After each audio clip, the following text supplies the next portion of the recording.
Corporate events, ಮದುವೆ, birthday, ಇನ್ಯಾವುದೇ ಸಮಾರಂಭ, ಪ್ರಾಡಕ್ಟ್ ವಿಡಿಯೋ, ಅಡ್ವರ್ಟೈಸಿಂಗ್ ವಿಡಿಯೋ, ಯಾವುದೇ ದೃಶ್ಯಗಳನ್ನ ಅತ್ಯದ್ಭುತವಾಗಿ ಸೆರೆ ಹಿಡಿಯಬೇಕೆ? ಸಂಪರ್ಕಿಸಿ ಮ್ಯಾಜಿಕ್ ಪಿಕ್ಚರ್ಸ್. mastmaga.com ವಿಡಿಯೋಸ್ ನೋಡಲು ಸಬ್ಸ್ಕ್ರೈಬ್ ಮಾಡಿ ಹಾಗೂ ಬೆಲ್ ಐಕಾನ್ ಪ್ರೆಸ್ ಮಾಡಿ. ಹಾಯ್ ಫ್ರೆಂಡ್ಸ್, mastmaga.comಗೆ ಸ್ವಾಗತ. ನಾನು ಅಮರ್ ಪ್ರಸಾದ್. ಗ್ಲೋಬಲ್ ವಾರ್ಮಿಂಗ್, ಯುದ್ಧಗಳು, ಕಾಯಿಲೆ, ಹೀಗೆ ಇವತ್ತು ಹಲವಾರು ಸಮಸ್ಯೆಗಳನ್ನು ಎದುರಿಸ್ತಾ ಇರುವ ನಮ್ಮ ಭೂಮಿ ನಿರ್ಮಾಣ ಆಗಲು ಎಷ್ಟು ಸಮಯ ಬೇಕಾಗಿತ್ತು ಗೊತ್ತಾ? ಮನುಷ್ಯ ತನ್ನ ಸ್ವಾರ್ಥಕ್ಕಾಗಿ ಹಾಳು ಮಾಡ್ತಾ ಇರುವ ಈ ಸುಂದರ ಪ್ರಕೃತಿ ನಿರ್ಮಾಣವಾಗಲು ಅದೆಷ್ಟು ಸಮಯ ಹಿಡಿದಿತ್ತು ಗೊತ್ತಾ? ಕೋಟ್ಯಾಂತರ ಜೀವಿಗಳಿರುವ ಈ ನೀಲಿ ಗ್ರಹದ ಸೃಷ್ಟಿ ಹೇಗಾಯಿತು? ಯಾವ್ಯಾವ ಹಂತದಲ್ಲಿ ಯಾವ್ಯಾವ ಬದಲಾವಣೆಗಳಾಗಿ ಬೇರೆ ಗ್ರಹಗಳಿಂದ ಭಿನ್ನವಾಯಿತು ನಮ್ಮ ಈ ಭೂಮಿ? ಈ ಭೂಮಿಯಲ್ಲಿ ಜೀವಿಗಳ ಸೃಷ್ಟಿ ಹೇಗಾಯಿತು? ಮಾನವನ ವಿಕಾಸ ಹೇಗಾಯಿತು? ಯಾರೂ ಹೇಳದ, ಎಲ್ಲೂ ಹೇಳದ ಈ ಅತ್ಯದ್ಭುತ ವಿಚಾರವನ್ನು ಹೇಳೋಕೆ ನಾವು ಈ ವಿಶೇಷವಾದ ವಿಡಿಯೋವನ್ನು ಮಾಡಿ ನಿಮ್ಮ ಮುಂದೆ ತರ್ತಾ ಇದ್ದೀವಿ. ಸೊ ಈ ಇಂಟ್ರೆಸ್ಟಿಂಗ್ ವರದಿಯನ್ನು ಕಟ್ಟ ಕಡೆಯವರೆಗೂ ಗಮನ ಕೊಟ್ಟು ನೋಡ್ತಾ ಹೋಗಿ. ಯಾಕೆ ಅಂದರೆ ನಿಮ್ಮ ಗಮನ ಸ್ವಲ್ಪ ಆ ಕಡೆ ಈ ಕಡೆ ಹೋದರೂ ಕೂಡ ಈ ಅದ್ಭುತ ವಿಚಾರ ಮಿಸ್ ಆಗುತ್ತೆ, ಲಿಂಕ್ ತಪ್ಪು ಹೋಗುತ್ತೆ. ಸೊ ಕಾನ್ಸಂಟ್ರೇಷನ್ ಕೊಟ್ಟು ಕಡೆ ತನಕ ನೋಡ್ತಾ ಹೋಗಿ. ಫ್ರೆಂಡ್ಸ್, ಭೂಮಿಯ ರಚನೆ ಬಗ್ಗೆ ತಿಳಿಬೇಕಾದ್ರೆ ಸಮಯದಲ್ಲಿ ಈ ಟೈಮ್ ಟ್ರಾವೆಲ್ ಮಾಡಬೇಕು. ನಾವು ಸಮಯದಲ್ಲಿ ಬಹಳ ಹಿಂದಕ್ಕೆ ಹೋಗಬೇಕು. ಸ್ವಲ್ಪ ಅಲ್ಲ, ಬಹಳ, ಒಂದೆರಡು ವರ್ಷ ಅಲ್ಲ, ಬರೋಬ್ಬರಿ 1350 ಕೋಟಿ ವರ್ಷಗಳ ಹಿಂದಕ್ಕೆ ಹೋಗಬೇಕು. ಆಗ ಭೂಮಿನೂ ಇರಲಿಲ್ಲ, ಬೇರೆ ಯಾವ ಗ್ರಹಗಳು ಕೂಡ ಇರಲಿಲ್ಲ, ಸೂರ್ಯನೂ ಇರಲಿಲ್ಲ, ಏನೂ ಇರಲಿಲ್ಲ, ಬರೀ ಖಾಲಿ ಖಾಲಿ ಖಾಲಿ. ಆಗ ಈ ಗ್ರಾವಿಟಿಯ ಪ್ರಭಾವದಿಂದ, ಗುರುತ್ವಾಕರ್ಷಣೆಯ ಪ್ರಭಾವದಿಂದ ದೊಡ್ಡದೊಂದು ಮೋಡ ಒಟ್ಟಾಗೋಕೆ ಶುರುವಾಯಿತು ಸ್ಪೇಸ್ನಲ್ಲಿ. ಗುರುತ್ವಾಕರ್ಷಣೆಯ ಪ್ರಭಾವದಿಂದ ಇದರ ಸುತ್ತಮುತ್ತ ಇದ್ದ ಗ್ಯಾಸ್, ಅನಿಲಗಳೆಲ್ಲ ಬಂದು ಕೂಡ ಈ ಮೋಡದಲ್ಲಿ ಸೇರ್ಕೊಳ್ಳೋಕೆ, ಬಂದು ಕೂಡ್ಕೊಳ್ಳಿಕ್ಕೆ ಆರಂಭ ಆಯಿತು. ದೊಡ್ಡ ಪಿಂಡ ಸೃಷ್ಟಿಯಾಯಿತು. ತಾಪಮಾನ ಕೂಡ ತುಂಬ ಜಾಸ್ತಿ ಆಗ್ತಾ ಹೋಯಿತು. ನಂತರ ದೊಡ್ಡದೊಂದು ವಿಸ್ಫೋಟ ಸಂಭವಿಸಿತು ಆ ಪಿಂಡದಲ್ಲಿ. ಆಗ ಸೃಷ್ಟಿಯಾಯಿತು ಸೂರ್ಯ. ಬೃಹದಾಕಾರದ ಸೂರ್ಯನ ರಚನೆ ಆಯಿತು. ಸೂರ್ಯನ ಗುರುತ್ವಾಕರ್ಷಣೆಯಿಂದ ಅದರ ಸುತ್ತಮುತ್ತ ಇದ್ದಂತಹ ಅನಿಲಗಳು, ಗ್ಯಾಸ್, ಮೋಡದ ಕಣಗಳು ಹಾಗೂ ಬಾಹ್ಯಾಕಾಶದಲ್ಲಿ ಸುತ್ತಾಡ್ತಿದ್ದ ದೊಡ್ಡ ದೊಡ್ಡ ಕಲ್ಲುಗಳು, ಬಂಡೆಗಳು, ಮಣ್ಣು, ಧೂಳು ಎಲ್ಲ ಒಟ್ಟಾಗೋಕ್ಕೆ ಶುರುವಾದವು. ಹೀಗೆ ಸಮಯ ಕಳೆದಂತೆ ಈ ಕಣಗಳು, ಈ ಕಲ್ಲುಗಳು ಎಲ್ಲವೂ ಕೂಡ ಒಟ್ಟಾಗಿ ಹಲವಾರು ಗ್ರಹಗಳ ನಿರ್ಮಾಣ ಆಯಿತು ಮೊದಲ ಬಾರಿಗೆ. ಈ ರೀತಿಯಾಗಿ ನಮ್ಮ ಈ ಮಿಲ್ಕಿ ವೇ, ಈ ಹಾಲು ಹಾದಿ, ಈ ಸೌರಮಂಡಲದ ರಚನೆ ಆಯಿತು. ನಮ್ಮ ಭೂಮಿ ಕೂಡ ಈ ರೀತಿ ರಚನೆಯಾದ ಗ್ರಹಗಳಲ್ಲಿ ಒಂದಾಗಿತ್ತು. ಹಾಗಾದರೆ ಹೇಗಿತ್ತು ಆರಂಭದಲ್ಲಿ? ಆರಂಭದಲ್ಲಿ ನಮ್ಮ ಈ ಭೂಮಿ ಬೆಂಕಿ ಉಂಡೆ ರೀತಿ ಇತ್ತು. ಯಾವ ರೀತಿ ಅಂದರೆ ಇವಾಗಿನ ಶುಕ್ರ ಗ್ರಹನ ಕಂಪೇರ್ ಮಾಡ್ಬೋದು, ಆ ರೀತಿಯಾಗಿತ್ತು ನಮ್ಮ ಭೂಮಿ ಆರಂಭದ ವರ್ಷಗಳಲ್ಲಿ.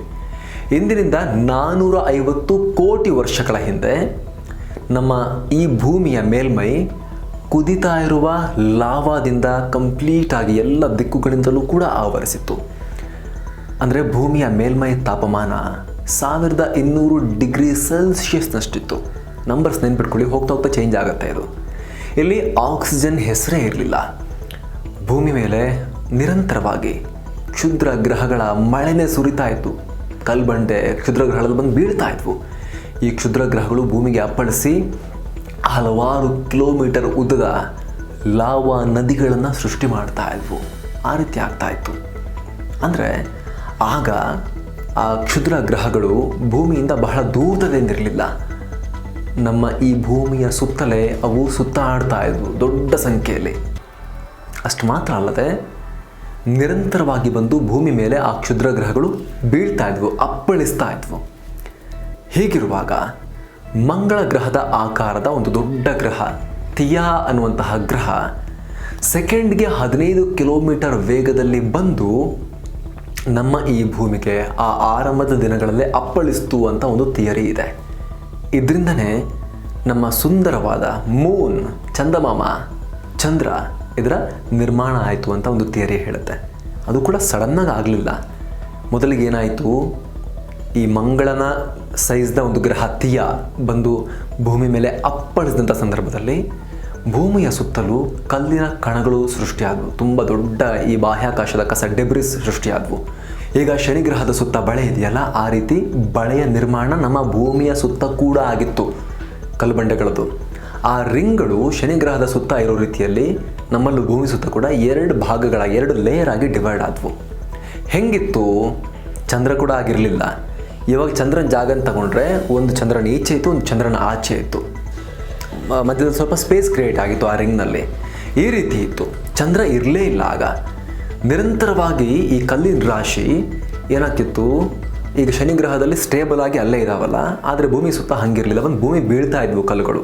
ಒಂದಷ್ಟು ಕಲ್ಲುಗಳು ಬಂದು ಭೂಮಿಗೆ ಬಿದ್ವು. ನಂತರ ಉಳಿದ ಆ ಕಲ್ಲುಗಳೆಲ್ಲ ಸೇರಿಕೊಂಡು ಭೂಮಿಯ 3000 ಕಿಲೋಮೀಟರ್ಗೂ ಅಧಿಕ ದೂರದಲ್ಲಿ ಒಂದು ಗೋಲಾಕಾರದ ಆಕೃತಿ ರಚನೆ ಆಯಿತು. ಅದೇ ಚಂದ್ರ. ಆರಂಭದಲ್ಲಿ ಚಂದ್ರ ಭೂಮಿಗೆ ತುಂಬ ಹತ್ತಿರದಲ್ಲಿತ್ತು. ಆರಂಭದಲ್ಲಿ ಚಂದ್ರನ ಮೇಲ್ಮೈ ಕೂಡ ದೊಡ್ಡ ಪ್ರಮಾಣದಲ್ಲಿ ಲಾವಾದಿಂದ ಆವರಿಸಲ್ಪಟ್ಟಿತ್ತು. ಭೂಮಿಗೆ ತುಂಬ ಹತ್ತಿರದಲ್ಲೇ ಇದ್ದ ಪರಿಣಾಮ ಚಂದ್ರ ಭೂಮಿಯ ಮೇಲೂ ಕೂಡ ಪರಿಣಾಮ ಬೀರ್ತಾ ಇದೆ ತುಂಬ ದೊಡ್ಡ ಪ್ರಮಾಣದಲ್ಲಿ. ಇವಾಗಲೂ ಬೀರ್ತಾನೆ, ಅವಾಗ ತುಂಬ ಜಾಸ್ತಿ. ಯಾವ ಪರಿಣಾಮ? ಗುರುತ್ವಾಕರ್ಷಣೆಯ ಪ್ರಭಾವವನ್ನು ಚಂದ್ರ ನಮ್ಮ ಭೂಮಿ ಮೇಲೆ ತುಂಬ ದೊಡ್ಡ ಪ್ರಮಾಣದಲ್ಲಿ ಆಗ ಮಾಡ್ತಾ ಇದ್ದ. ಸುಮಾರು 30 ಲಕ್ಷ ವರ್ಷಗಳ ನಂತರ ಸೌರಮಂಡಲದಲ್ಲಿ ಒಂದು ದೊಡ್ಡ ಬದಲಾವಣೆ ಆಯಿತು. ಬಹಳ ದೊಡ್ಡ ಬದಲಾವಣೆ. ಏನು ಆ ಬದಲಾವಣೆ ಹಾಗಾದರೆ? ನಮ್ಮ ಸೌರಮಂಡಲದಲ್ಲಿದ್ದ ಗ್ಯಾಸ್ ಜೈಂಟ್ಸ್ ಅಂದರೆ ಈ ಬೃಹದಾಕಾರದ ಅನಿಲ ಗ್ರಹಗಳು. ಅನಿಲ ಗ್ರಹ ಅಂದ್ರೇನು? ನೆಲವೇ ಇಲ್ಲದ ಕೇವಲ ಗ್ಯಾಸ್ ಮಾತ್ರ ತುಂಬಿಕೊಂಡಿರುವ ವಿವಿಧ ರೀತಿಯ ಅನಿಲಗಳು ತುಂಬಿಕೊಂಡಿರುವಂತಹ ಗ್ರಹ. ಈ ಗ್ರಹಗಳು ತಮ್ಮ ಕಕ್ಷೆಯಲ್ಲಿ ಸಾಕಷ್ಟು ದೊಡ್ಡ ಪ್ರಮಾಣದಲ್ಲಿ ಒಂದಷ್ಟು ಬದಲಾವಣೆಗಳನ್ನು ಮಾಡಿಕೊಂಡ್ವು. ಅವುಗಳು ತಿರುಗೋ ಸುತ್ತೋ ದಾರಿಯಲ್ಲಿ ಒಂದಷ್ಟು ಬದಲಾವಣೆಗಳಾದವು. ಇದರ ಪರಿಣಾಮ ಏನಾಯಿತು? ನಮ್ಮ ಸೌರಮಂಡಲದಲ್ಲಿದ್ದ ಕ್ಷುದ್ರ ಗ್ರಹಗಳು ಮತ್ತು ಧೂಮಕೇತುಗಳ ನಡುವೆ ಅಲ್ಲೂ ಕೂಡ ಒಂದಷ್ಟು ಬದಲಾವಣೆ ಆಯಿತು. ಗುರುತ್ವಾಕರ್ಷಣೆಯಲ್ಲಿ ಬಹಳ ದೊಡ್ಡ ಅವ್ಯವಸ್ಥೆ ಉಂಟಾಯಿತು ಇಡೀ ವ್ಯವಸ್ಥೆಯಲ್ಲಿ. ಈ ಅವ್ಯವಸ್ಥೆ ಕ್ಷುದ್ರ ಗ್ರಹಗಳು ಮತ್ತು ಧೂಮಕೇತುಗಳನ್ನು ಸೌರಮಂಡಲದ ಒಳಭಾಗಕ್ಕೆ ದೂಡಿಬಿಡ್ತು. ಇದರಿಂದಾಗಿ ಇವುಗಳು ನೇರವಾಗಿ ಬಂದು ಮಂಗಳ, ಬುಧ, ಶುಕ್ರ ಮತ್ತು ನಮ್ಮ ಭೂಮಿಗೆ ಬಂದು ಅಪ್ಪಳಿಸೋಕ್ಕೆ ಶುರು ಮಾಡಿದ್ವು, ಒಂದು ಬೀಳೋಕ್ಕೆ ಶುರು ಮಾಡಿದ್ವು. ಇವುಗಳಿಂದಾನೇ ಚಂದ್ರನ ಮೇಲೂ ಕೂಡ ಹಲವಾರು ಗುಂಡಿಗಳು ಬಿದ್ದು ಇವತ್ತಿಗೂ ಕೂಡ ಕಾಣುವ ಕಲೆಗಳು ಸೃಷ್ಟಿಯಾದವು. ಈ ಪ್ರಕ್ರಿಯೆಗೆ ಒಂದು ಹೆಸರಿದೆ, ದಿ ಲೇಟ್ ಹೆವಿ ಬೊಂಬಾರ್ಡ್ಮೆಂಟ್ ಅಂತ. ಈ ಇಡೀ ಪ್ರಕ್ರಿಯೆಗೆ ವಿಜ್ಞಾನ ಲೋಕ ಕರೆಯುತ್ತೆ. ಈ ಸಮಯದಲ್ಲಿ ಚಂದ್ರ ಕೂಡ ತುಂಬ ಉಷ್ಣಾಂಶದಿಂದ ಕೂಡಿದ್ದ. ಆಕಾಶದಲ್ಲಿ ಒಂದು ಬೆಂಕಿ ಉಂಡೆ ರೀತಿ ಚಂದ್ರ ಹೊಳಿತಾ ಇದ್ದ. ಎಷ್ಟು ಪ್ರಶಾಂತವಾಗಿ, ಮೂನ್ ಲೈಟ್ ಎಲ್ಲ ಇರಲಿಲ್ಲ ಆಗ. ಆ ಸಮಯದಲ್ಲಿ ಚಂದ್ರ ಭೂಮಿಗೆ ಎಷ್ಟು ಹತ್ತಿರದಲ್ಲಿದ್ದ ಅಂದರೆ ಇಂದಿಗಿಂತ 25 ಪಟ್ಟು ಗುರುತ್ವಾಕರ್ಷಣೆಯ ಪ್ರಭಾವ ಜಾಸ್ತಿ ಬೀರ್ತಾ ಇತ್ತು ಆಗಿನ ಕಾಲದಲ್ಲಿ. ಆಗ ಭೂಮಿಯಲ್ಲಿ ಒಂದು ದಿನ 24 ಗಂಟೆ ಬದಲಾಗಿ ಕೇವಲ 6 ಗಂಟೆಯದ್ದಾಗಿತ್ತು ಅನ್ನೋ ಥಿಯರಿ ಇದೆ. ಆಗ ಭೂಮಿಯ ಮೇಲಿದ್ದ ಲಾವಾ ನದಿಗಳ ಅಲೆ ಇಂದಿನ ಸಮುದ್ರದ ಅಲೆಗಳಿಗಿಂತ 20 ಪಟ್ಟು ಎತ್ತರದಲ್ಲಿರ್ತಾ ಇದ್ವು. ನಮ್ಮ ಪುಣ್ಯನ ಏನೋ, ಕಾಲ ಕಳೆದಂತೆ ಸ್ಲೋಲಿ ಚಂದ್ರ ಭೂಮಿಯಿಂದ ದೂರ ದೂರ ದೂರ ಹೋಗೋಕ್ಕೆ ಶುರು ಮಾಡ್ದ. ಇವತ್ತಿಗೂ ದೂರ ಸರಿತಾ ಇದ್ದಾನೆ. ಇದರಿಂದ ಭೂಮಿಯ ಸುತ್ತುವಿಕೆ ಕೂಡ ಸ್ವಲ್ಪ ಸ್ಲೋ ಆಗಲಿಕ್ಕೆ ಶುರುವಾಯಿತು. ಲಾವಾದ ನದಿಗಳು ತಣ್ಣಗಾಗಲು ಕೂಡ ಅಲ್ಲಿಂದನೇ ಆರಂಭ ಆಯಿತು. ಈ ಸಮಯದಲ್ಲಿ ಭೂಮಿ ಮೇಲೆ ಒಂದೇ ಒಂದು ಅನಿಲ ಇತ್ತು, ಅದು ಮೀಥೇನ್ ಗ್ಯಾಸ್. ಈ ಅನಿಲವನ್ನು ಉಸಿರಾಡಿದ್ರೆ ಕೆಲವೇ ಸೆಕೆಂಡ್ಗಳಲ್ಲಿ ಮನುಷ್ಯರ ಜೀವ ಹೊರಟು ಹೋಗುತ್ತೆ. ಆ ರೀತಿ ಅನಿಲ ಲೇಟ್ ಹೆವಿ ಬೊಂಬಾರ್ಡ್ಮೆಂಟ್ ಅವಧಿಯಲ್ಲಿ ಅಂದರೆ 390 ಕೋಟಿ ವರ್ಷಗಳ ಹಿಂದೆ ಭೂಮಿ ಮೇಲೂ ಕೂಡ ಭಾರಿ ಪ್ರಮಾಣದಲ್ಲಿ ಧೂಮಕೇತುಗಳ ಮಳೆ ಸುರಿತಾ ಇತ್ತು. ಧೂಮಕೇತುಗಳು ಬಂದು ಬೀಳ್ತಾ ಇದ್ವು. ಪ್ರತಿದಿನ ಸಾವಿರಾರು ಧೂಮಕೇತುಗಳು ಭೂಮಿಗೆ ಬಂದು ನೇರವಾಗಿ ಅಪ್ಪಳಿಸ್ತಾ ಇದ್ವು. ಈ ಧೂಮಕೇತುಗಳು ತಮ್ಮೊಂದಿಗೆ ತುಂಬ ಮಹತ್ವದ ವಸ್ತುಗಳನ್ನು ಹೊತ್ತು ತಂದಿದ್ವು. ಅದೇನು ಅಂದರೆ ಇವುಗಳ ಒಳಗೆ ಮಂಜುಗಡ್ಡೆಯ ಕಣಗಳಿದ್ವು. ಈ ರೀತಿ ಮೊದಲ ಬಾರಿಗೆ ಭೂಮಿಗೆ ನೀರಿನ ಆಗಮನ ಆಯಿತು. ಏನೋ ನಿಮ್ಮ ಮಾಹಿತಿಗಿರಲಿ, ಈ ಚಿನ್ನ, ಬಂಗಾರ, ಗೋಲ್ಡ್ ಅಂತ ಹೇಳ್ತಾರಲ್ಲ, ಗೋಲ್ಡ್ ಪ್ರೀಷಿಯಸ್ ಮೆಟಲ್ ಅಂತ ಹೇಳ್ತಾರಲ್ಲ, ಅದು ಕೂಡ ಭೂಮಿದಲ್ಲ. ಭೂಮಿಯ ರಚನೆ ಆರಂಭ ಆಗಿ 200 ಮಿಲಿಯನ್ ವರ್ಷಗಳ ಬಳಿಕ ಈ ರೀತಿ ಧೂಮಕೇತುಗಳಲ್ಲೇ ಬಂದು ಭೂಮಿಗೆ ಸೇರಿರೋದು. ಧೂಮಕೇತುಗಳು ಬಂದು ಭೂಮಿಗೆ ಅಪ್ಪಳಿಸಿದಾಗ ಭೂಮಿಯ ಗರ್ಭಕ್ಕೆ ನುಗ್ಗದಂಥ ಸಂದರ್ಭದಲ್ಲಿ ಆಗ ಬಂಗಾರ ಭೂಮಿಯ ಒಳಭಾಗದಲ್ಲಿ ಅಲ್ಲಲ್ಲಿ ಸಂಗ್ರಹ ಆಗಲಿಕ್ಕೆ ಶುರುವಾಗಿತ್ತು. ಅದಕ್ಕೆ ಗೋಲ್ಡ್ಗೆ ಅಷ್ಟೊಂದು ಬೆಲೆ, ಯಾಕಂದರೆ ಅದು ಭೂಮಿದಲ್ಲ, ಇಲ್ಲಿ ಖಾಲಿ ಆದಮೇಲೆ ಅದು ಸಿಗೋದಿಲ್ಲ. ಹೀಗಾಗಿಯೇ ಅದಕ್ಕೆ ಅಷ್ಟೊಂದು ಬೆಲೆ ಇರೋದು. ಮುಂದಕ್ಕೆ ಹೋಗೋಣ. ನೀರು ಹೇಗೆ ಬಂತು ಅಂತ ಹೇಳಿದ್ವಿ. ನೀರಿನ ಕಣಗಳು ಕೂಡ ಮಂಜುಗಡ್ಡೆಯ ರೂಪದಲ್ಲಿ ಧೂಮಕೇತುಗಳಲ್ಲೇ ಇದ್ವು, ಆ ಮೂಲಕ ಭೂಮಿಗೆ ಬಂತು. ಇವುಗಳಿಂದಾಗಿ ಭೂಮಿಯ ಮೇಲೆ ಸಮುದ್ರದ ನಿರ್ಮಾಣ ಆಯಿತು. ಅಲ್ಲದೆ ಈ ಧೂಮಕೇತುಗಳು ಭೂಮಿಗೆ ನೈಟ್ರೋಜನ್ ಅನಿಲವನ್ನು ಕೂಡ ತಂದವು. ಆದರೆ ಭೂಮಿಯಲ್ಲಿ ಜೀವಿಗಳ ಹುಟ್ಟಿಗೆ ಬೇಕಾದ ಸ್ಥಿತಿ ಏನೂ ಕೂಡ ನಿರ್ಮಾಣ ಆಗಿರಲಿಲ್ಲ. ಭೂಮಿಯ ವಾತಾವರಣ ಇನ್ನೂ ಕೂಡ ವಿಷಕಾರಿ ಅನಿಲಗಳಿಂದ ತುಂಬಿ ಹೋಗಿತ್ತು. ವಾಯುಮಂಡಲದಲ್ಲಿ ಉಸಿರಾಡಲು ಬೇಕಾದ ಅನಿಲ ರೂಪದ ಆಕ್ಸಿಜನ್ ಇರಲೇ ಇಲ್ಲ. ಭೂಮಿ ಸುತ್ತಲೂ ನೀರಿನಿಂದ ಆವರಿಸಲ್ಪಟ್ಟಿತ್ತು. ನಂತರದಲ್ಲಿ ಅಂದರೆ 380 ಕೋಟಿ ವರ್ಷಗಳ ಹಿಂದೆ ಭೂಮಿ ಮೇಲೆ ಮತ್ತೆ ಧೂಮಕೇತುಗಳ ಮಳೆ ಶುರುವಾಯಿತು. ಆದರೆ ಈ ಬಾರಿ ಈ ಧೂಮಕೇತುಗಳು ತಮ್ಮೊಂದಿಗೆ ನೀರನ್ನು ಮಾತ್ರವಲ್ಲದೆ ಮತ್ತೊಂದು ಮಹತ್ವದ ಅಂಶವನ್ನು ಹೊತ್ತು ಭೂಮಿಗೆ ಬಂದಿದ್ವು. ಈ ಅಂಶ ಭೂಮಿಗೆ ಜೀವ ಕೊಡೋಕೆ ಕಾರಣವಾಯಿತು. ಭೂಮಿ ಮೇಲೆ ಜೀವಿಗಳ ಉತ್ಪತ್ತಿಗೆ ಕಾರಣ ಆಯಿತು. ಅದೇ ಖನಿಜಗಳು. ಹೌದು, ಈ ಧೂಮಕೇತುಗಳು ತಮ್ಮೊಂದಿಗೆ ಖನಿಜವನ್ನು ಹೊತ್ತು ಬಂದಿದ್ವು. ಜೊತೆಗೆ ಕಾರ್ಬನ್, ಪ್ರೋಟೀನ್ ಮತ್ತು ಅಮಿನೋ ಆ್ಯಸಿಡ್ಗಳನ್ನು ಕೂಡ ಬಾಹ್ಯಾಕಾಶದಿಂದ ಸಮುದ್ರದ ಆಳದವರೆಗೂ ಕೂಡ ತಲುಪಿಸಿದ್ವು. ಆದರೆ ಸಮುದ್ರದ ಆಳದಲ್ಲಿ ತಾಪಮಾನ ತುಂಬ ಕಮ್ಮಿ ಇತ್ತು. ಇಲ್ಲಿಗೆ ಸೂರ್ಯನ ಕಿರಣಗಳು ಕೂಡ ತಲುಪೋಕೆ ಸಾಧ್ಯ ಇರಲಿಲ್ಲ. ಆದರೂ ಕೂಡ ಕೆಲವೊಂದು ಕಡೆ ಸಮುದ್ರದ ಆಳದಲ್ಲಿ ಪ್ರಾಕೃತಿಕವಾಗಿ ರೂಪುಗೊಂಡಿದ್ದ ಚಿಲುಮೆಗಳು, ಈ ಜ್ವಾಲಾಮುಖಿಯ ಚಿಲುಮೆಗಳಿದ್ವು. ಅವುಗಳು ನೀರನ್ನು ಭೂಮಿ ಆಳದಲ್ಲಿ, ಸಮುದ್ರದ ಆಳದಲ್ಲೂ ಕೂಡ ಬಿಸಿಯಾಗಿಸ್ತಾ ಇದ್ವು ನೀರನ್ನು. ಇಲ್ಲೇ ಜೀವದ ಮೊದಲ ಬೀಜ ಸೃಷ್ಟಿಯಾಯಿತು.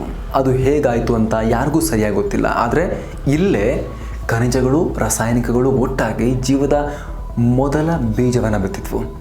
ಹೀಗೆ ಇಲ್ಲಿ ಮೊದಲಿಗೆ ಏಕಕೋಶೀಯ ಜೀವಿಗಳ ಸೃಷ್ಟಿಯಾಯಿತು. ಇದು ಒಂದು ರೀತಿಯ ಬ್ಯಾಕ್ಟೀರಿಯಾ ಆಗಿತ್ತು.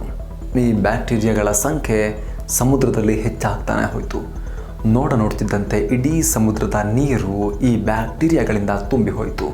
ಹಲವಾರು ಕೋಟಿ ವರ್ಷಗಳ ನಂತರ, ಅಂದರೆ ಇಂದಿನಿಂದ 350 ಕೋಟಿ ವರ್ಷಗಳ ಹಿಂದೆ ಬ್ಯಾಕ್ಟೀರಿಯಾಗಳ ಸಂಖ್ಯೆ ತುಂಬ ಜಾಸ್ತಿಯಾಗಿ ಅವುಗಳು ಪರಸ್ಪರ ಕೂಡಿಕೊಂಡು ಈ ರೀತಿಯ ಕಲ್ಲುಗಳ ಆಕಾರ ಪಡ್ಕೊಂಡ್ವು. ಇವುಗಳನ್ನು ಸ್ಟ್ರೋಮ್ಯಾಟೋಲೈಟ್ಸ್ ಅಂತ ಕರೆಯಲಾಗುತ್ತೆ. ಈ ಒಂದೊಂದು ಗೆಡ್ಡೆಗಳಲ್ಲಿ ಒಂದೊಂದು ಗುಂಪಿನ ಬ್ಯಾಕ್ಟೀರಿಯಾಗಳಿದ್ವು. ಈ ಬ್ಯಾಕ್ಟೀರಿಯಾಗಳು ಸೂರ್ಯನ ಕಿರಣಗಳನ್ನು ಆಹಾರವಾಗಿ ಬದಲಿಸ್ತಾ ಇದ್ವು. ಇದನ್ನೇ ನಾವು ದ್ಯುತಿ ಸಂಶ್ಲೇಷಣೆ ಪ್ರಕ್ರಿಯೆ ಅಂತ ಕರಿತೀವಿ. ಈ ಪ್ರಕ್ರಿಯೆ ಮೂಲಕ ಇವುಗಳು ಒಂದು ಅನಿಲವನ್ನು ಹೊರಸೂಸ್ತಾ ಇದ್ವು. ಯಾವುದು ಗೊತ್ತಾ ಆ ಅನಿಲ? ನಿಮ್ಮೆಲ್ಲರ ಜೀವದಾತ ಆಗಿರುವಂತಹ, ಬದುಕಲಿಕ್ಕೆ ಅತ್ಯವಶ್ಯಕ ಆಗಿರುವಂತಹ ಆಕ್ಸಿಜನ್, ಆಮ್ಲಜನಕ. ಈ ಮೂಲಕ ಸೂಕ್ಷ್ಮ ಜೀವಿಗಳು ಭೂಮಿ ಮೇಲೆ ಸೃಷ್ಟಿಯಾಗಲು, ಬೇರೆ ರೀತಿಯ ಜೀವಿಗಳು ಸೃಷ್ಟಿಯಾಗಲು ಕೂಡ ಅಮೂಲ್ಯವಾದ ವಸ್ತುವೊಂದನ್ನು ಸೃಷ್ಟಿಸಿದ್ವು. ಆಮ್ಲಜನಕವನ್ನು ಸೃಷ್ಟಿ ಮಾಡಿದ್ವು ಈ ಬ್ಯಾಕ್ಟೀರಿಯಾಗಳು, ಈ ಸೂಕ್ಷ್ಮ ಜೀವಿಗಳು. ನಂತರದಲ್ಲಿ 200 ವರ್ಷಗಳವರೆಗೆ ಭೂಮಿಯಲ್ಲಿ ಆಕ್ಸಿಜನ್ ಪ್ರಮಾಣ ನಿರಂತರವಾಗಿ ಹೆಚ್ಚಾಗ್ತಾನೇ ಹೋಯಿತು. ಇಂದಿನಿಂದ 150 ಕೋಟಿ ವರ್ಷಗಳ ಹಿಂದೆ ಭೂಮಿಯ ಮೇಲೆ ಇನ್ನೂ ಜೀವ ಸಂಕೀರ್ಣ ರೂಪುಗೊಂಡಿರಲಿಲ್ಲ. ಅಲ್ಲದೆ ಭೂಮಿ ಮೇಲೆ ಈಗಿರುವಂತೆ ದೊಡ್ಡ ದೊಡ್ಡ ದ್ವೀಪಗಳು ಕೂಡ ಇರಲಿಲ್ಲ. ಅಲ್ಲಲ್ಲಿ ಸಣ್ಣ ಸಣ್ಣ ದ್ವೀಪಗಳಿದ್ವು. ಅವುಗಳು ಸಂಪೂರ್ಣವಾಗಿ ನೀರಿನಿಂದ ಸುತ್ತುವರಿಯಲ್ಪಟ್ಟಿದ್ವು. ನಂತರ ಭೂಮಿಯ ಮೇಲ್ಮೈಯಲ್ಲಿ ಉಂಟಾದ ಬದಲಾವಣೆ ಮತ್ತು ಟೆಕ್ಟಾನಿಕ್ ಪ್ಲೇಟ್ಗಳ ಚಲನೆಯಿಂದ ಸಣ್ಣ ಸಣ್ಣ ದ್ವೀಪಗಳು ಸೇರಿ ಒಂದು ದೊಡ್ಡ ಭೂಭಾಗದ ನಿರ್ಮಾಣವಾಯಿತು. ಈ ಮಹಾಖಂಡದ ಹೆಸರೇ ರೋಡಿನಿಯಾ. ಈ ಸಮಯದಲ್ಲಿ ಭೂಮಿಯ ತಾಪಮಾನ 30 ಡಿಗ್ರಿ ಸೆಲ್ಸಿಯಸ್ನಷ್ಟಿತ್ತು. ಭೂಮಿಯ ಒಂದು ದಿನ 18 ಗಂಟೆದಾಗಿತ್ತು. ಆದರೆ ಸಮಯ ಕಳೆದಂತೆ ಪರಿಸ್ಥಿತಿ ಬದಲಾಗಲು ಶುರುವಾಯಿತು. ಇಂದಿನಿಂದ 75 ಕೋಟಿ ವರ್ಷಗಳ ಹಿಂದೆ ಬರ್ತಾ ನಾವೀಗ 75 ಕೋಟಿ ವರ್ಷಗಳ ಹಿಂದೆ ಬಂದಿದ್ದೇವೆ. ಕಮ್ಮಿ ಆಗ್ತಾ 75 ಕೋಟಿ ವರ್ಷಗಳ ಹಿಂದೆ ಭೂಮಿಯ ರೂಪುರೇಷೆ ಬದಲಾಗಲು ಶುರುವಾಯಿತು. ಭೂಮಿಯ ಮಹಾಖಂಡ 2 ಭಾಗಗಳಲ್ಲಿ ವಿಭಜನೆಯಾಯಿತು. ಭೂಮಿಯ ಕೆಳಗಿದ್ದ ಲಾವಾ ಭೂಮಿಯ ಮೇಲೆ ಸ್ಫೋಟಗೊಳ್ಳಲು ಶುರುವಾಯಿತು. ಈ ವಿಸ್ಫೋಟದಿಂದಾಗಿ ಭೂಮಿ ಮೇಲೆ ಕಾರ್ಬನ್ ಡೈಆಕ್ಸೈಡ್ ಪ್ರಮಾಣ ಭಾರಿ ಪ್ರಮಾಣದಲ್ಲಿ ಜಾಸ್ತಿ ಆಯಿತು. ಈಗ ಭೂಮಿಯ ವಾತಾವರಣ ಕಾರ್ಬನ್ ಡೈಆಕ್ಸೈಡ್ನ ಮೋಡಗಳಿಂದ ಆವೃತವಾಗಿತ್ತು. ಈ ಮೋಡಗಳಿಂದ ನಿರಂತರವಾಗಿ ಆಮ್ಲದ ಮಳೆಯಾಗಲು ಶುರುವಾಯಿತು, ಆಸಿಡಿಕ್ ರೈನ್. ಆಮ್ಲೀಯ ಮಳೆಯ ಜೊತೆಯಲ್ಲೇ ಬೀಳ್ತಾ ಇದ್ದಂಥ ಕಾರ್ಬನ್ ಡೈಆಕ್ಸೈಡ್ನ ಕಣಗಳು ಭೂಮಿ ಮೇಲಿದ್ದಂತಹ ಕಲ್ಲುಗಳ ಮೇಲೆ ಶೇಖರವಾಗಲು, ಅಲ್ಲೇ ಸಂಗ್ರಹ ಆಗಲಿಕ್ಕೆ ಶುರುವಾದವು. ಇದರಿಂದ ವಾಯುಮಂಡಲದಲ್ಲಿದ್ದ ಕಾರ್ಬನ್ ಡೈಆಕ್ಸೈಡ್ ಪ್ರಮಾಣ ಕಮ್ಮಿ ಆಯಿತು. ಜೊತೆಗೆ ಇದರಿಂದ ಭೂಮಿಯ ತಾಪಮಾನ ಕೂಡ ನಿರಂತರವಾಗಿ ಕಮ್ಮಿ ಆಗ್ತಾ ಹೋಗಿ ಭೂಮಿಯ ಮೇಲೆ ಹಿಮಯುಗದ ಆರಂಭ ಆಯಿತು. ಆದರೆ ಇದು ಕೂಡ ಶಾಶ್ವತವಾಗಿರಲಿಲ್ಲ. ಸಮಯ ಕಳೆದಂತೆ ಜ್ವಾಲಾಮುಖಿಗಳಿಂದಾಗಿ ವಾತಾವರಣದಲ್ಲಿ ಕಾರ್ಬನ್ ಡೈಆಕ್ಸೈಡ್ ಪ್ರಮಾಣ ಮತ್ತೆ ಹೆಚ್ಚಾಗಲು ಶುರುವಾಯಿತು. ಭೂಮಿಯ ತಾಪಮಾನ ಮತ್ತೆ ಜಾಸ್ತಿ ಆಯಿತು. ಇದರಿಂದಾಗಿ ಭೂಮಿ ಮೇಲಿದ್ದ ಹಿಮಗಡ್ಡೆಗಳು ನಿಧಾನವಾಗಿ ಕರಗಲು ಶುರುವಾದವು. ಭೂಮಿ ಮತ್ತೆ ಸಾಮಾನ್ಯ ರೂಪಕ್ಕೆ ಬರಲು ಶುರುವಾಯಿತು. ಆದರೆ ಹಿಮಯುಗ ಬರೋಕ್ಕೂ ಮುನ್ನವೇ ಸಮುದ್ರದಾಳದಲ್ಲಿ ಸೃಷ್ಟಿಯಾಗಿದ್ದ ಬ್ಯಾಕ್ಟೀರಿಯಾಗಳ ಕಥೆ ಏನಾಯಿತು? ಇಂದಿನಿಂದ 54 ಕೋಟಿ ವರ್ಷಗಳ ಹಿಂದೆ ಭೂಮಿಯ ಎಲ್ಲ ಹಿಮಗಡ್ಡೆಗಳು ಕರಗಿ ಹೋಗಿದ್ವು. ಸಮುದ್ರದ ಆಳಕ್ಕೆ ಹೋದರೆ ಅಲ್ಲಿ ಹೊಸ ಪ್ರಪಂಚವೇ ಸೃಷ್ಟಿಯಾಗಿತ್ತು. ಆಮ್ಲಜನಕದ ಉಪಸ್ಥಿತಿಯಲ್ಲಿ ಏಕಕೋಶೀಯ ಜೀವಿಗಳು ಹಲವು ರೂಪಗಳಲ್ಲಿ ವಿಕಸನಗೊಂಡಿದ್ವು. ಬಗೆ ಬಗೆಯ ಸಮುದ್ರ ಸಸ್ಯಗಳ ಜೊತೆಗೆ ಚಿತ್ರ ವಿಚಿತ್ರ ರೀತಿಯ ಸಣ್ಣ ಹಾಗೂ ದೊಡ್ಡ ಜೀವಿಗಳು ರಚನೆಯಾಗಿದ್ವು. ಸಮುದ್ರ ರಾಕ್ಷಸ ಅಂತ ಕರೆಯಲ್ಪಡುವ ದೈತ್ಯಾಕಾರದ ಅನೋಮಲೋಕ್ಯಾರಿಸ್ ಕೂಡ ಸೃಷ್ಟಿಯಾಗಿತ್ತು. ಇವುಗಳೆಲ್ಲವೂ ಏಕಕೋಶೀಯ ಜೀವಿಗಳಿಂದ ವಿಕಸನಗೊಂಡಿದ್ದ ಬಹುಕೋಶೀಯ ಅಂಗಗಳನ್ನು ಹೊಂದಿದ್ದ ಹೊಸ ಪ್ರಜಾತಿಯ ಜೀವಿಗಳಾಗಿದ್ವು. ಇಲ್ಲಿ ನೋಡಿ, ಇದು ಪಿಕಾಯ್. ಇವುಗಳು ಕೇವಲ 5 ಸೆಂಟಿಮೀಟರ್ ಉದ್ದ ಇದ್ವು. ಆದರೆ ಇವುಗಳು ತಮ್ಮ ದೇಹದಲ್ಲಿ ತುಂಬ ಒಂದು ಮಹತ್ವದ ಅಂಶವನ್ನು ವಿಕಸನಗೊಳಿಸಿಕೊಂಡಿದ್ವು. ಮುಂದುವರಿದು ಅದೇ ಅಂಶ ನಮ್ಮ ದೇಹದ ಒಂದು ಪ್ರಮುಖ ಅಂಗವಾಗಲಿತ್ತು. ಬೆನ್ನು ಮೂಳೆ ಹೊಂದಿದ್ದ ಮೊದಲ ಜೀವಿ ಇದಾಗಿತ್ತು ಪಿಕಾಯ. ಇದೇ ಮುಂದುವರೆದು ಈ ಮಹತ್ವದ ಅಂಗ ನಮಗೂ ಅಂದರೆ ಮುಂದೆ ಮನುಷ್ಯರಿಗೂ ಬರೋದಿತ್ತು. ಇಂದಿನಿಂದ 46 ಕೋಟಿ ವರ್ಷಗಳ ಹಿಂದೆ ಭೂಮಿಯ ಒಂದು ಹಂತಕ್ಕೆ ಬಂದಿತ್ತು. ಆದರೆ ಭೂಮಿಯ ಸೂಪರ್ ಕಾಂಟಿನೆಂಟ್ ಮಹಾಖಂಡ ಹಲವು ಭಾಗಗಳಲ್ಲಿ ವಿಭಜಿಸಲ್ಪಟ್ಟಿತ್ತು. ಆಗ ಇನ್ನೂ ಕೂಡ ಭೂಮಿ ಮೇಲೆ ನೆಲದಲ್ಲಿ ವಾಸಿಸುವ ಜೀವಿಗಳ ಉಗಮ ಆಗಿರಲಿಲ್ಲ. ಭೂಮಿ ಮೇಲೆ ಮರಗಿಡಗಳು ಕೂಡ ರೂಪುಗೊಂಡಿರಲಿಲ್ಲ. ಯಾಕಂದರೆ ಸೂರ್ಯನಿಂದ ಭೂಮಿಗೆ ಬೀಳ್ತಾ ಇದ್ದ ಅಲ್ಟ್ರಾ ವೈಲೆಟ್ ಕಿರಣಗಳಿಂದಾಗಿ ಈ ರೀತಿ ಆಗ್ತಾ ಇತ್ತು. ಆದರೆ ಈ ಸಮಯದಲ್ಲೇ ಭೂಮಿಯ ವಾಯುಮಂಡಲದಲ್ಲಿ ಒಂದು ಪದರದ ನಿರ್ಮಾಣವಾಗೋಕ್ಕೆ ಆರಂಭ ಆಗಿತ್ತು. ಇಂದು ನಾವು ಆ ಪದರಕ್ಕೆ ಓಝೋನ್ ಪದರ ಅಂತ ಕರಿತೀವಿ. ವಾಯುಮಂಡಲದಲ್ಲಿದ್ದ ಆಕ್ಸಿಜನ್ ಸೂರ್ಯನ ಅಲ್ಟ್ರಾ ವೈಲೆಟ್ ಕಿರಣಗಳನ್ನು ಹೀರಿಕೊಂಡು ಓಝೋನ್ ಗ್ಯಾಸ್ ಆಗಿ ಪರಿವರ್ತಿಸ್ತಾ ಇತ್ತು. ಇದು ಭೂಮಿಯ ಸುತ್ತಲೂ ಒಂದು ರಕ್ಷಣಾ ಕವಚದ ನಿರ್ಮಾಣ ಮಾಡಿತು. ಇದೇ ಪದರ ಇಂದಿಗೂ ಸೂರ್ಯನ ಅಲ್ಟ್ರಾ ವೈಲೆಟ್ ಕಿರಣಗಳಿಂದ ಭೂಮಿಯನ್ನು ಕಾಪಾಡ್ತಿದೆ. ಇದರಿಂದಾಗಿಯೇ ಭೂಮಿ ಮೇಲೆ, ನೆಲದ ಮೇಲೆ ಸಣ್ಣ ಪುಟ್ಟ ಶೈವಲಗಳು, ಗಿಡಗಳ ಸೃಷ್ಟಿಯಾಯಿತು. ಇವುಗಳೇ ಭೂಮಿ ಮೇಲಿನ ಮೊದಲ ಗಿಡಗಳಾದವು, ಮೊದಲ ಸಸ್ಯ ಜೀವಗಳಾದವು. ಸಮುದ್ರದಲ್ಲಿರುವ ಒಂದು ಮೀನು ಟಿಕ್ಟಾಲಿಕ್. ಇದು ಮೊದಲ ಬಾರಿಗೆ ನೀರಿನಿಂದ ಹೊರಗೆ ಬರೋಕೆ, ನೆಲದ ಮೇಲೆ ಬರೋಕೆ ಡಿಸೈಡ್ ಮಾಡಿಬಿಡ್ತಿದ್ದು. ನೋಡ್ತೀನಿ ಅಲ್ಲಿದೆ ಏನಿದೆ ಅಂತ ಹೇಳುವಾಗೆ ಅಂತ. ಈ ಟಿಕ್ಟಾಲಿಕ್ ತನ್ನ ರೆಕ್ಕೆಗಳನ್ನೇ ಕಾಲಿನ ರೀತಿ ಉಪಯೋಗಿಸಿ ಹೊರಳಾಡಿಕೊಂಡು ನೆಲದ ಮೇಲೆ ಬಂತು. ಸಮಯ ಕಳೆದಂತೆ ಈ ಮೀನು ಭೂಮಿ ಮೇಲೂ ಕೂಡ ಹೆಚ್ಚು ಹೊತ್ತು ಇರೋ ರೀತಿ ವಿಕಸನ ಆಗ್ತಾ ಹೋಯಿತು. ಇದರಿಂದ ಇದರ ಅಂಗಗಳು ಕೂಡ ವಿಕಸನಗೊಂಡವು. ಈ ರೀತಿ ಉಭಯಚರಗಳು ಸೃಷ್ಟಿಯಾದವು. ನೀರಲ್ಲೂ ನೆಲದ ಮೇಲೂ ಎರಡೂ ಕಡೆ ಇರುವಂತಹ ಉಭಯಚರಗಳ ಉಗಮ ಇಲ್ಲಿಂದ ಆರಂಭ ಆಯಿತು. 1.5 ಕೋಟಿ ವರ್ಷಗಳ ಹಿಂದೆ ವಿಕಸನದ ಬಳಿಕ ಈ ಜೀವಿ ಸಂಪೂರ್ಣವಾಗಿ ಭೂಮಿಯ ಮೇಲೆ, ನೆಲದ ಮೇಲೆ ಇರಲು ಯೋಗ್ಯವಾಗಿ ವಿಕಸನಗೊಂಡವು. ಇದನ್ನೇ ನಂತರದಲ್ಲಿ ಟೆಟ್ರಾಪೋಡ್ಸ್ ಅಂತ ಕರೆಯಲಾಯಿತು. ಇಂದಿನಿಂದ 36 ಕೋಟಿ ವರ್ಷಗಳ ಹಿಂದೆ ಇದೇ ಟೆಟ್ರಾಪೋಡ್ ಸಂಪೂರ್ಣವಾಗಿ ವಿಕಸನಗೊಂಡಿದ್ವು. ನೆಲದ ಮೇಲೆ ವಾಸಿಸುವ ಜೀವಿಯಾಗಿದ್ದು ಬದಲಾಗಿ ಹೋಯಿತು. ಇದೇ ಜೀವಿ ಮುಂದುವರೆದು ಡೈನೋಸಾರ್ಸ್, ಹಕ್ಕಿಗಳು, ಮ್ಯಾಮಲ್ಸ್ ಮತ್ತು ಅಂತಿಮವಾಗಿ ಮನುಷ್ಯರಲ್ಲಿ ವಿಕಸನಗೊಳ್ಳಲಿತ್ತು. ಇಲ್ಲಿಂದ ಒಂದು ಹೊಸ ಪ್ರಜಾತಿಯ ವಿಕಾಸ ಶುರುವಾಯಿತು. ಆದರೆ ಅಷ್ಟರಲ್ಲಿ ಭೂಮಿಯ ಕೆಟ್ಟಗಳಿಗೆ ಆರಂಭ ಆಯಿತು. ಸಮಯಕ್ಕೆ ತಕ್ಕಂತೆ ವಿಕಾಸ ಕೂಡ ಮುಂದುವರಿತು. ಅದೇ ರೀತಿ ಭೂಮಿಯ ವಾತಾವರಣ ಕೂಡ ವೇಗವಾಗಿ ಬದಲಾಗ್ತಾ ಇತ್ತು. ಮತ್ತೊಮ್ಮೆ ಜ್ವಾಲಾಮುಖಿ ಸ್ಫೋಟದಿಂದಾಗಿ ಭೂಮಿಯ ತಾಪಮಾನ ಹೆಚ್ಚಾಯಿತು. ಇದರಿಂದ ಭೂಮಿ ಮೇಲೆ ಬರಗಾಲ ಉಂಟಾಯಿತು. ಹೆಚ್ಚು ಕಮ್ಮಿ ಎಲ್ಲ ಮರಗಳು ಕೂಡ ಒಣಗಿ ಹೋದವು. ಭೂಮಿ ಮೇಲಿದ್ದ 95% ಜೀವಸಂಕುಲ ನಾಶ ಆಗೋಯಿತು. ಆಗ ಕೆಲವು ಜೀವಿಗಳು ಜೀವಂತವಾಗಿ ಉಳ್ಕೊಂಡಿದ್ವು. ಜೀವ ಉಳಿಸಿಕೊಳ್ಳಲು ಸಿಕ್ಕಿದ್ದೆಲ್ಲ ತಿನ್ನೋಕೆ ಶುರು ಮಾಡಿದ್ವು. ಭೂಮಿಯ ಮೇಲ್ಮೈ ತಾಪಮಾನ ಜಾಸ್ತಿ ಇದ್ದ ಪರಿಣಾಮ ಭೂಮಿಯ ಒಳಗೆ ಜಾಗ ಮಾಡಿಕೊಂಡು ಇರೋಕೆ ಶುರು ಮಾಡಿದ್ವು. ನಂತರ ಸಮಯ ಕಳೆದಂತೆ ಮತ್ತೆ ಪರಿಸ್ಥಿತಿ ಸುಧಾರಿಸೋಕೆ ಶುರುವಾಯಿತು.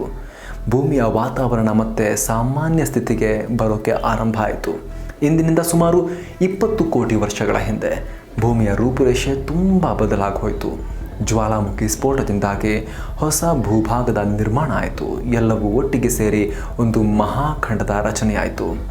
ಅದೇ ಪ್ಯಾಂಜಿಯಾ. ಈ ಸಂದರ್ಭದಲ್ಲಿ ಭೂಮಿ ಹೆಚ್ಚು ಕಮ್ಮಿ ಬಾಹ್ಯಾಕಾಶದಿಂದ ಇವಾಗ ಕಾಣೋ ರೀತಿಯೇ ಕಾಣಿಸೋಕೆ ಶುರುವಾಯಿತು. ದೊಡ್ಡ ಬರಗಾಲ ದಾಟಿದ ಬಳಿಕ ಭೂಮಿ ಮೇಲೆ ಮತ್ತೆ ಮರಗಿಡಗಳ ಉತ್ಪತ್ತಿಯಾಯಿತು. ಭೂಮಿಯಲ್ಲಿ ಬದುಕುಳಿದಿದ್ದ 5% ಜೀವಿಗಳು ಈಗ ವಿಕಸನಗೊಂಡಿದ್ವು. ಹೊಸ ಪ್ರಜಾತಿಯ ಸೃಷ್ಟಿಯಾಗಿತ್ತು. ಅವುಗಳು ಮುಂದಿನ ದಿನಗಳಲ್ಲಿ ಭೂಮಿ ಮೇಲೆ ಅಧಿಕಾರ ನಡೆಸಲಿದ್ದವು. ಅವುಗಳೇ ಡೈನೋಸಾರ್ಗಳು. ಬರಗಾಲದ ವೇಳೆ ಬದುಕುಳಿದಿದ್ದ 5% ಜೀವಿಗಳಲ್ಲೇ ವಿಕಸನಗೊಂಡಿದ್ದ ಜೀವಿಗಳು ಡೈನೋಸಾರ್ಗಳಾಗಿದ್ವು. ಡೈನೋಸಾರ್ಗಳಲ್ಲೂ ಹಲವು ಬಗೆಗಳಿದ್ವು. ಕೆಲವು ಮಾಂಸಾಹಾರಿಗಳಾಗಿದ್ವು, ಇನ್ನು ಕೆಲವು ಡೈನೋಸಾರ್ಗಳು ಸಸ್ಯಾಹಾರಿಗಳಾಗಿದ್ವು. ಕೆಲವು ಶಾಂತ ಸ್ವಭಾವದವಾಗಿದ್ವು, ಇನ್ನು ಕೆಲವು ಹಿಂಸಾತ್ಮಕ ಪ್ರವೃತ್ತಿಯ ಜೀವಿಗಳಾಗಿದ್ವು ಡೈನೋಸಾರ್ಗಳು.